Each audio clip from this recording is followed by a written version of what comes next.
Okay, children, welcome to my next and second part of this session, continuing with problems. There we discussed that there are two problems. First one was economic problem. Okay, now continuing with this economic problem, I said this is a basic problem.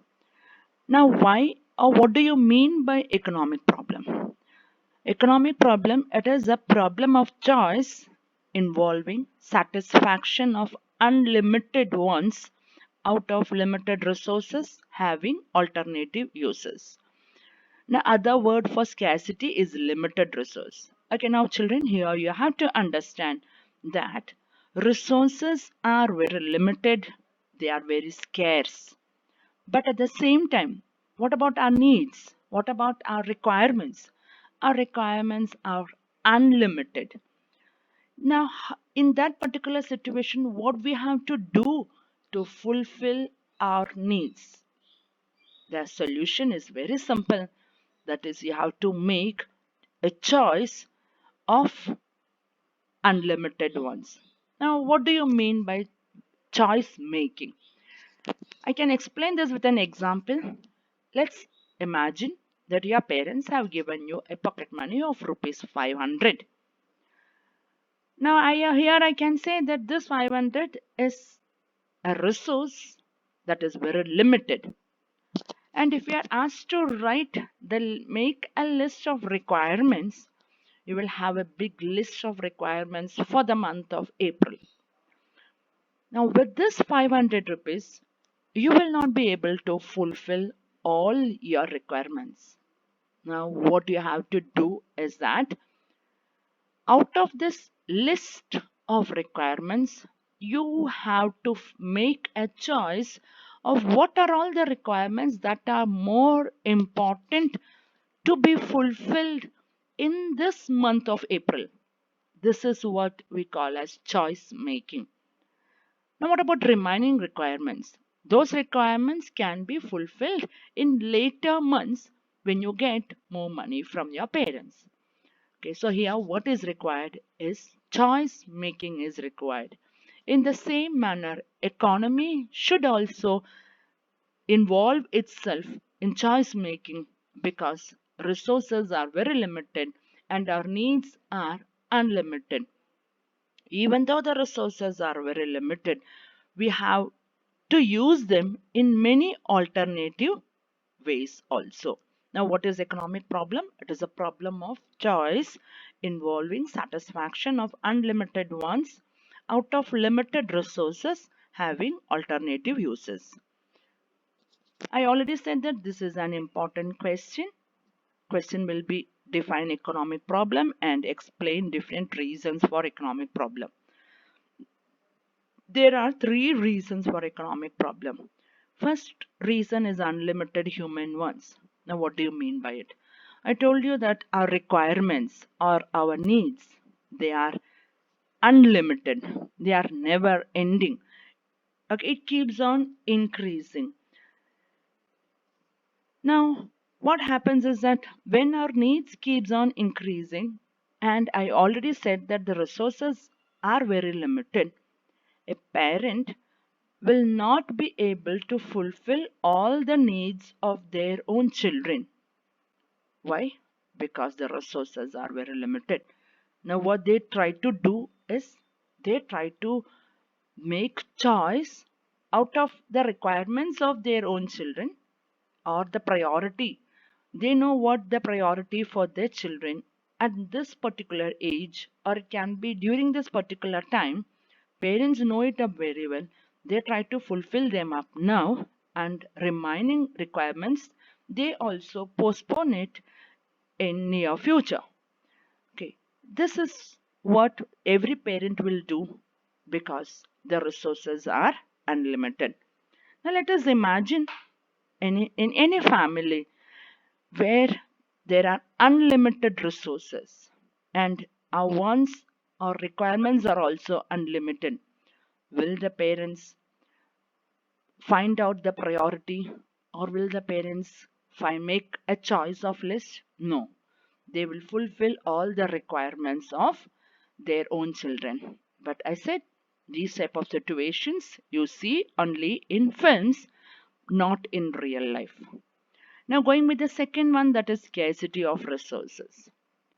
When I say resources, there are different types of resources. You have natural resources, you have man-made resources. Okay, now in economics, we take different resources like land, we have labor, we have capital.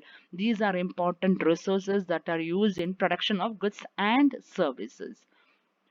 These resources are very limited, and the economy cannot produce all goods and services what the people want, because the resources are very limited. So what economy cannot do is they cannot produce all the goods as well as services which the entire population is demanding.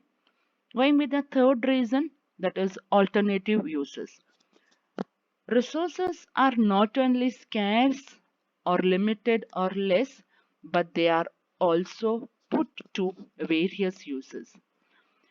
If I have to explain about this alternate use, let me take example of water. Water is a resource. Summers are going on. During summers, we always face scarcity of water. Now, what we do, water is not only used for drinking purpose. We try to use water for many other purposes, for washing, for cleaning, for gardening, etc. But during this scarcity period or during these summers, as we know that water is scarce, what we do not overuse the water. We try to use them according to our requirement only. So this is what we call as alternative uses. Okay. Now the acronym that are used to make you remember the three subheadings are USA, where U stands for unlimited human ones, S stands for scarcity of resources, and A stands for alternate uses. Going with my next topic, and the last topic for this session is central problems of an economy. I said this is very important for 6 markers. Now, there are 3 problems again here in this also. The first problem is what to produce. Okay, if I put this question, you will have a smiling face with the answer saying, ma'am, goods are produced or goods are required in a country. Yeah, your answer may be partially right, but that is not the correct answer exactly, because when I speak about goods, there are different categories of goods. Okay, now what are different categories of goods? There are consumer goods, you have capital goods, you have war goods, etc. Now, what do you mean by consumer goods? Goods that we use in our daily needs is what we call as consumer goods. Who are we? We are consumers. Now, what are all the goods that we use in our daily needs? We purchase different food items, we purchase books, we use home appliances, we use electrical gadgets, etc. Now, all these are consumer goods. Now, next, it is about capital goods. What are capital goods? Capital goods are the goods that are used by producers to produce different goods. Example for capital good is machineries and equipments. Who uses these machineries and equipments? They are mainly used by producers to produce different goods and services, and they are distributed to consumers. This is the first problem, that is what to produce. What does it mean? It involves selection of goods and services to be produced. So they have to first select the goods. I said first is consumer goods, second one is capital goods, and third one is war goods. Goods that are used for war purposes are what we call as war goods. Examples are bombs, guns, bullets, etc. Now, in a developing country like India, we do not produce more war goods because the requirements of war goods are very less.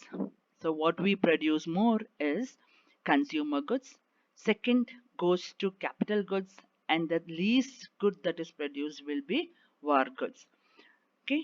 Now, after selecting the goods, they have to decide the quantity of goods that they have to produce. Why they have to decide the quantity? Because again, with the same problem, scarcity of resources. A producer cannot produce all the goods in equal quantity. He will then decide which commodity will he produce more and which commodity he will produce less. So the first problem what to produce is related with selection of goods and services to be produced and quantity to be produced of that selected goods. Going with my second problem, that is how to produce.